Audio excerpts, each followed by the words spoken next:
Namrud barcha dinlar otasi Hazrati Ibrohimni yoqish uchun o'sha davrgacha bo'lgan eng katta olovni tayyorlaganida bir chumoli yelkasida ko'targanicha suvni olib olovga qarshi chopa boshlabdi.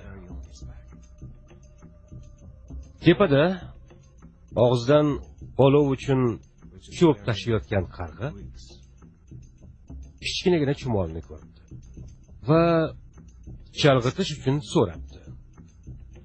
Bu suv bilan qayoqqa ketyapsan? Debdi unga. Olovni o'chirishga. Sen bu olovni o'chira olasanmi? Debdi. Chumoli kichik qadamini tezlatib javob berdi. O'chira olmasam ham tomonim aniq bo'ladi.